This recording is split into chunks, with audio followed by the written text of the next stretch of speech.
मालदा से खबर। विधानसभा चुनाव की तारीख अभी घोषित नहीं हुई। इसी बीच बीजेपी से निकाले गए नेता निताई मंडल ने मालदा विधानसभा क्षेत्र में इंडिपेंडेंट कैंडिडेट के तौर पर दीवारों पर लिखना शुरू कर दिया है। इंडिपेंडेंट कैंडिडेट के तौर पर उन्हें वोट देने की अपील करते हुए दीवारों पर लिखने का काम शुरू हो गया। इससे राजनीतिक तूफान शुरू हो गया है। बीजेपी से निकाले गए नेता निताई मंडल का दावा है कि वो बीजेपी और आरएसएस की आइडियोलॉजी से इंस्पायर्ड हैं। वो अब भी बीजेपी से प्यार करते हैं, लेकिन अब मालदा विधानसभा क्षेत्र से बीजेपी एमएलए सहित कई बीजेपी नेता बीजेपी पार्टी में खरपतवार की तरह घुस आए हैं।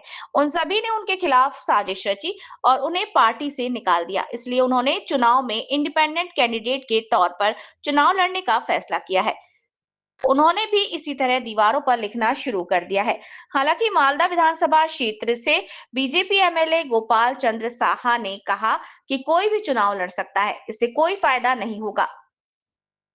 मालदा विधानसभा बीजेपी की धरती है, यहाँ बीजेपी ही जीतेगी। साथ ही उन्होंने आरोप लगाया कि तृणमूल का निताई मंडल से गहरा संबंध है। हालांकि जिला युवा तृणमूल अध्यक्ष प्रसेनजीत दास ने निताई मंडल और तृणमूल के बीच संबंध से साफ इनकार कर दिया।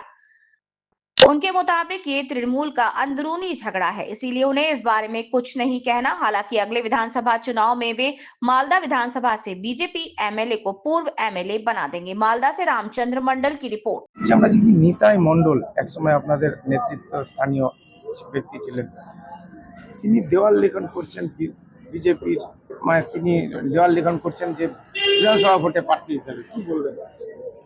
যে কোনো ব্যক্তি বিধানসভা ভোটে প্রার্থী হতেই পারে, সবার সাংবিধানিক অধিকার আছে। সেই হিসেবে সে দেওয়াল লিখন করছে, দেখলাম দেওয়ালে লেখা আছে, ওয়াল রাইটিং আছে, প্রার্থী ভাবছি যে প্রার্থী উনি হবেন। এখানে কোনো এফেক্ট কোনো কিছু নাই। মালদা বিধানসভা বিজেপির, এটা গেরুয়া মাটি। আপনারা সবাই জানেন যে গত লোকসভা নির্বাচনে মালদা বিধানসভায় আমাদের যে প্রার্থী, বর্তমানে যিনি সাংসদ, সকলের প্রিয় সাংসদ ফকের মুর্মু, 64,000 মতো লিড ছিল। 2021-এ 16,000 লিড ছিল আমাদের। প্রতিটা বুথ আমাদের লিড আছে। আগামী বিধানসভা নির্বাচনে মানুষ চায় বিজেপি সরকার প্রতিষ্ঠা করতে। সেই জন্য সমস্ত মানুষ মালদা বিধানসভা বিশেষ করে বিজেপির সঙ্গে আছে। তারা সিদ্ধান্ত অলরেডি নিয়ে নিয়েছে। এখনো তো তারা পদ্ম ফুলে ভোট দেবে। ঘোষণাই হয়নি, তাহলে কি এরকম লেখার কারণটা? এখন তো মনে কেউ লেখেন তা বলতে পারছি না, কিন্তু আমি দেখলাম ওর নামে, দেখলাম যে কিছু কিছু জায়গায় দেওয়াল লিখন। এখন কেউ যদি লিখতে পারে, মানে বাধা তো নাই, দেওয়াল লিখন লিখতে কোনো বাধা নেই, লিখতেই পারে। সে তার ব্যাপার, ব্যক্তিগত ব্যাপার। সেটা উদ্দেশ্য হচ্ছে যে প্রার্থী হতে হবে। সামনে বিধানসভা যে নির্বাচন আছে, সামনে নির্বাচনে প্রার্থী হওয়ার জন্য দেওয়াল লিখন। গত বিধানসভায় ওনার ভূমিকাটা কি ছিল? গত বিধানসভা নির্বাচনে ভূমিকা কি ছিল? ও তো রুলিং পার্টির সাথে যুক্ত আছে এবং কিছু ব্যক্তি আছে যারা আইপ্যাক এর সাথে যুক্ত আছে। তৃণমূলের যারা আইপ্যাক যে সংস্থা আছে, ওদের বিধানসভার আগে আপনার উপরে যে হামলা হয়েছিল, সেখানে তো ওনার নাম উঠে আসছিল। অবশ্যই নাম উঠে আসছিল, এবং শুধু নাম উঠে নয়, পুলিশ চার্জশিট ইস্যু করেছে, পুলিশ চার্জ গঠন করেছে এবং সেই চার্জশিট ইস্যু করে কোর্টে পাঠিয়েছে এবং সাবজুডিস আছে, বিচারাধীন আছে। আইনের পথে চলবে। সেখানে যারা আমাকে গুলি কাণ্ডের সাথে যুক্ত ছিল, যারা প্রাণে মারার জন্য চেষ্টা করেছিল, তাদের বিরুদ্ধে পুলিশ চার্জশিট করেছে, সেই সাবজুডিস আছে। আইনের প্রতি ভরসা আমার আছে, কোর্টের প্রতি ভরসা আছে, ন্যায্য বিচার কোর্ট দেবে, এটা আশা করি। মনে হয় যে ওই ঘটনা আপনার উপর হামলা, তাতে ওনার, হ্যাঁ অবশ্যই, পুলিশ যেহেতু চার্জশিট ইস্যু করেছে, পুলিশ তো চার্জ গঠন করেছে, তো সেই ক্ষেত্রে তো পুলিশ কোর্টে পাঠিয়েছে, বিচার তো করবে কোর্ট। সাফিসিয়েন্ট ডকুমেন্ট আছে, এভিডেন্স আছে। তো সেই ক্ষেত্রে ন্যায্য বিচার হবে, কোর্ট বিচার করবে। গতবারই প্রার্থী হওয়ার ওনার একটা আকাঙ্ক্ষা ছিল। হ্যাঁ ছিল, প্রার্থী হওয়ার জন্য আকাঙ্ক্ষা ছিল। অনেক রকম অপকর্ম করেছিল। হ্যাঁ, কাউকে মেরে দিয়ে তো প্রার্থী হওয়া যায় না, কাউকে গুলি করে মেরে ফেরে প্রার্থী হওয়া যায় না কোথাও। আর ভারতীয় জনতা পার্টি বিশ্বের সর্ববৃহৎ পার্টি, ভারতবর্ষের বটেই। আর বিজেপি নীতিনিষ্ঠ পার্টি, ভারতীয় জনতা পার্টি সর্বভারতীয় পার্টি। আমাদের কেন্দ্রীয় কমিটি ঠিক করে প্রার্থী, লোকসভা বিধানসভা প্রার্থী কি হবে, কেন্দ্রীয় কমিটি সিদ্ধান্ত নেবে। দেখুন, আমি বিজেপি আরএসএস এর আদর্শে আদর্শিত। আমি মনে প্রাণে বিজেপিকে ভালোবাসি রাজনৈতিক দল হিসাবে, এবং বিজেপি করি। কিন্তু আমরা যেহেতু বিজেপি করি, সবকিছু ত্যাগ স্বীকার করে চাওয়া পাওয়ার ঊর্ধ্বে উঠে বিজেপি করি। তো বিজেপিতে যদি একই ঘটনা ঘটে, অর্থাৎ অন্যান্য দলের মধ্যে যেমন লুটোপুটো খাও, ধান্দাবাজ, সেটিংবাজ, এইসব নেতৃত্বের যদি বিজেপিতেও আগমন হয়ে যায়, আগাছাতে ভরে যায়, তো সেই আগাছার মধ্যে বর্তমান এমএলএ সহ আরো 5-7 জন নেতৃত্ব আছে যারা মিলিতভাবে আমাকে চক্রান্ত করে পার্টি থেকে বহিষ্কৃত করেছে। যেহেতু আমাকে পার্টি থেকে বহিষ্কৃত করেছে, কোনো রকম শোকজ না করে, কোনো রকম কারণ না দর্শে, আমি পার্টি বিরোধী কোন কাজটা করলাম যে আমাকে পার্টি থেকে বহিষ্কৃত করা হলো? মিথ্যাভাবে ছাই দিয়ে দড়ি পাকিয়ে রাজনৈতিক নেতাদের হয়। আমার বহু কেস আছে, বহু কেসের মধ্যে সেম পার্সেন্ট সব মানে পার্টিগত কারণে কেস হয়েছে। তো সেই রকম ভাবে এই কেসটাতেও যেহেতু আমার জনপ্রিয়তা, আমার মানুষের ভালোবাসা, এইগুলো দেখে বর্তমান এমএলএ সহ কিছু নেতা তাদের রাতের ঘুম কেড়ে গেছিল।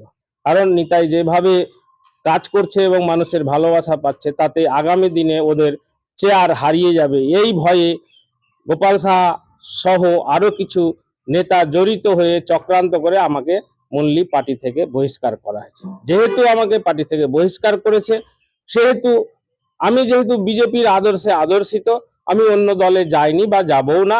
আমি নির্দল হয়ে, আমি একজন ভারতীয় নাগরিক, সেই নাগরিক হিসাবে আমার ভোটে দাঁড়াবার নৈতিক অধিকার আছে। তার জন্যে আমি ইন্ডিপেন্ডেন্ট অর্থাৎ নির্দল হয়ে আগামী 2026-এর বিধানসভা ভোটে লড়াই করছি। এই ঘোষণা আমি আমার কর্মী সভা করে বিগত নভেম্বর মাসের 16 তারিখেই জানিয়ে দিয়েছি প্রেস সহ সাধারণ মানুষকে।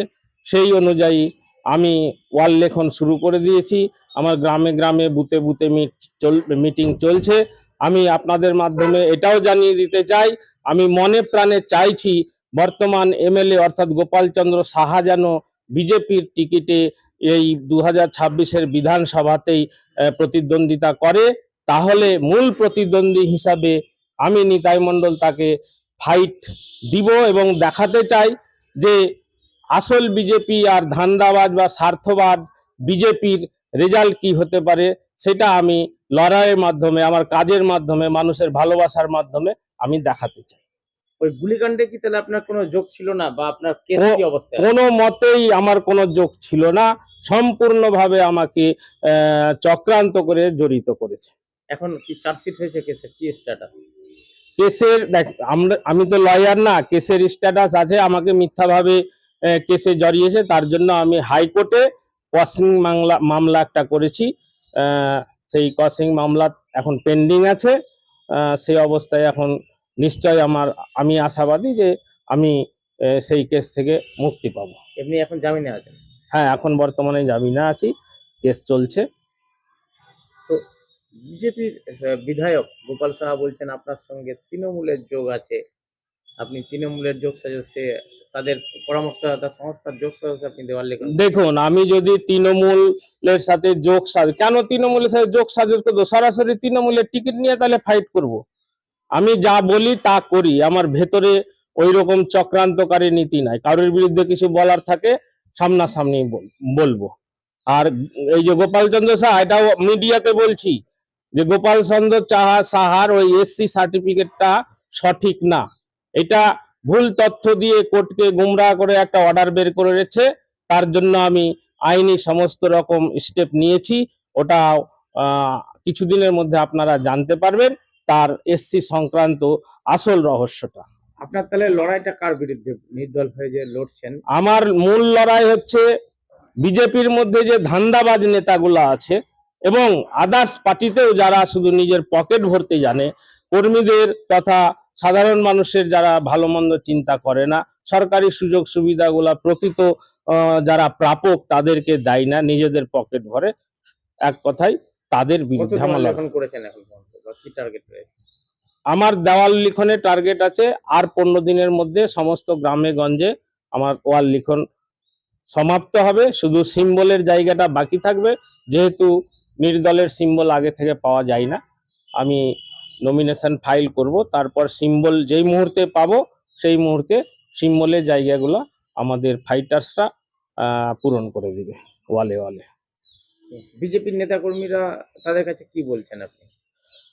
বিজেপির নেতা কর্মীদের আমার করজোরে আবেদন বা প্রার্থনা, তারা আসল আর নকল এটা যেন ভালো করে খতিয়ে দেখে।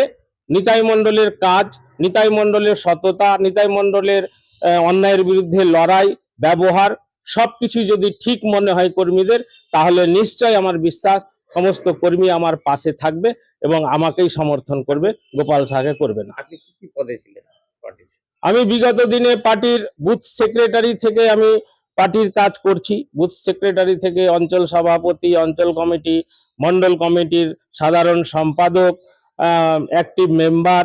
আমি 2008 থেকে 2013 আমি গ্রাম পঞ্চায়েতের মেম্বার ছিলাম এবং উপপ্রধান ছিলাম।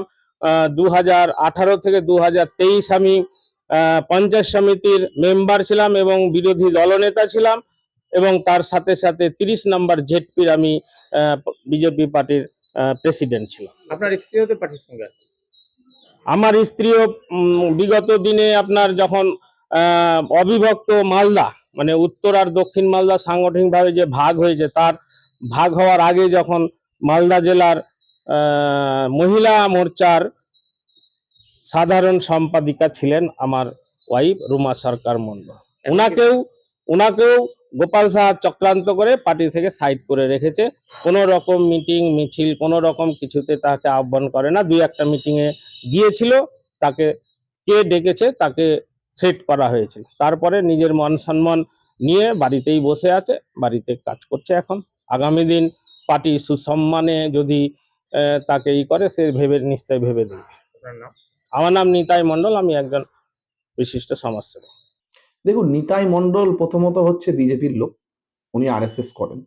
2021 সালে ওনার সাথে বিজেপির যিনি প্রার্থী ছিলেন বর্তমান বিধায়ক মালদার, তার সঙ্গে ওনার কি সমস্যা ছিল আমরা জানি না। এটা বিজেপির অভ্যন্তরীণ বিষয়, বিজেপির গোষ্ঠীদ্বন্দ্ব সামনে এসছে বলে আমরা জানি। আর গত বছর একটা সিম্প্যাথির উপরে দাঁড়িয়ে গোপালবাবু বিধায়ক হয়েছিলেন।